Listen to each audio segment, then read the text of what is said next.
بھی خشک ہو گیا اور بچہ بھوک کے مارے رونے لگا۔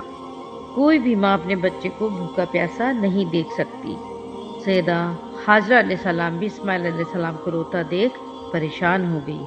اب وہ بچے کی بھوک پیاس مٹانے کے لیے کھانا پانی ڈھونڈنے لگی۔ انہوں نے بچے کو زمین پر چھوڑا اور تیزی سے قریبی پہاڑی صفا کی طرف بھاگی۔ اوپر چڑھ کر ادھر ادھر نظر دوڑائی کہ کہیں کچھ نظر آ جائے یا کوئی انسان ہی نظر آ جائے، لیکن کچھ نظر نہ آیا۔ ساتھ ہی ساتھ بچے کو بھی دیکھتی رہی۔ پھر صفا پہاڑ سے اتری اور دوسرے پہاڑ مروا کی طرف دوڑی۔ اب وہ مروا پہاڑی پر چڑھی، دور دور تک نظر دوڑائی، لیکن وہاں سے بھی انہیں کچھ نظر نہیں آیا۔ پھر مروا سے نیچے اتری، بچے کی طرف دیکھا، پھر دوسری دفعہ صفا پہاڑی پر چڑھی، پھر کچھ نظر نہیں آیا۔ پھر نیچے اتری، پھر مروا پہاڑی پر چڑھی۔ اس طرح انہوں نے صفا کے 7 چکر مروا پہاڑی کے لگائے، لیکن انہیں کچھ بھی نہیں ملا، نہ پانی ملا، نہ کھانا، نہ انسان۔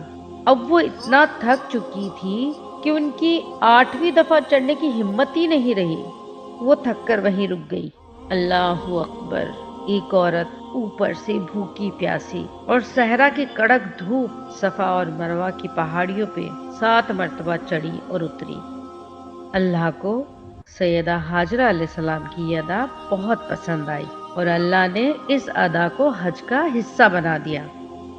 یہی وجہ ہے کہ آج ہر مسلمان حج کے دوران صفا اور مروہ کے 7 چکر لگاتے ہیں۔